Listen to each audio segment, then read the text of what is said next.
yang sokoro rupa riseteng narendra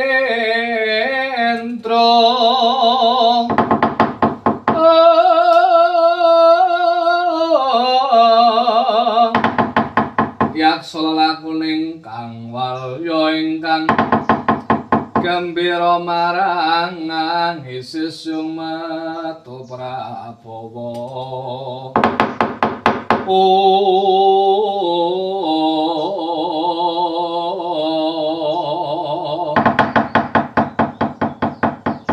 tekaning pertapan Kendali Sada bangku cang sewu bejo kumayangan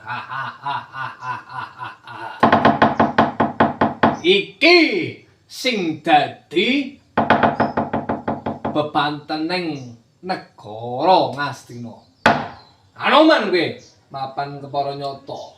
Ana ratu buta lho kopalan getang-getak marang Anoman prapting pertapan Kendali Sada. Sapa jenengmu? Ngene, tepungke wae Anoman. Serayane Prabu Duryudana Narendra saka negara ngawang-ngawang kumitir. Jajaloka Prabu Teja Lelana. Prabu Teja Lelana mapan para nyata. Lah banjur karepe apa Prabu Teja Lelana metuki apa kang dadi Anoman. Ngene. Dina saiki mundha apa kang dadi keparenge Bapak Guru Penembahan Begawan Sabdadadi supaya menanging perang Bratayuda Jaya binangun ora ana lara telu ya mung Kurawa kudu nggone tetumbal. Pundi apa kang dadi keparenge Bapak Begawan Sabdadadi supaya ngethok buntute Anoman. Lah mulane dina saiki kowe manuta, manuta melu marang aku. Tegawa nyang alun-alun negara Ngastina banjur pateni buntutmu kanggo tumbal ing negara Ngastina. Ampun awan.